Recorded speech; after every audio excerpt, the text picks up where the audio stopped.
বৃক্ষরোপণের মধ্য দিয়ে জন্মদিন পালন এক শিশুর। জন্মদিন মানেই কেক কাটার পার্টি, সেই চেনা ছকের বাইরে কি এক ব্যতিক্রমী উদ্যোগে জন্মদিন পালন করলো সাগরদিঘির এক কন্যা। বুধবার ছিল সাগরদিঘির প্রকৃতি প্রেমী সঞ্জীব দাসের কন্যা বর্ষা দাসের নবমতম জন্মদিন, আর সেই জন্মদিন উদযাপনে নজর কাড়ল পরিবেশ বান্ধব কর্মসূচি। দিনের শুরুতেই জগদল ঈদগাহ প্রাঙ্গণ থেকে বৃক্ষরোপণের মাধ্যমে সূচনা হয়। এরপর সাগরদিঘি করাইয়া কবি নজরুল একাডেমি বিদ্যালয়ে আয়োজিত এক পরিবেশ সচেতনতামূলক অনুষ্ঠানে প্রায় 200 জন ছাত্রছাত্রীর হাতে তুলে দেওয়া হয় নানা প্রজাতির চারাগাছ, মেহগনি, বকুল, পেয়ারা ও লেবু প্রভৃতি।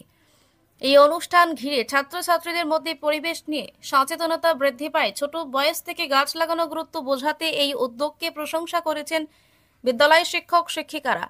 দিনের শেষে পথচারীদের মধ্যে ভাগ করে নেওয়া হয় বিরিয়ানির প্যাকেট। উপস্থিত ছিলেন বিশিষ্ট নাট্য অভিনেতা রবীন দত্ত।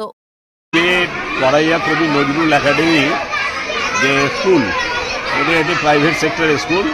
এখানে আমাদের সাগরদিঘি উইনালফেয়ার ট্রাস্টের যে সঞ্জীব দাস সম্পাদক আছে, তার মেয়ের আজকে জন্মদিন পালন করা হলো 200 বাচ্চার মধ্যে চারাগাছ বিতরণ করে, এবং খুব আনন্দের সঙ্গে চারাগাছগুলি দেওয়া হলো। এবং আমাদের থেকে একটা বার্তাও থাকলো যে অন্ততপক্ষে এই শিশুরা যে গাছ নিয়ে যায় বাড়িতে, সে তাদের গার্জেনরা যেন গাছগুলিকে যত্ন করে এবং লালন পালন করে যেন বড়। ঝুমকি দাস করাইয়া কবি নজরুল একাডেমি স্কুলের শিক্ষক শিক্ষিকা বৃন্দ এবং স্থানীয় শুভবুদ্ধি সম্পন্ন মানুষজন।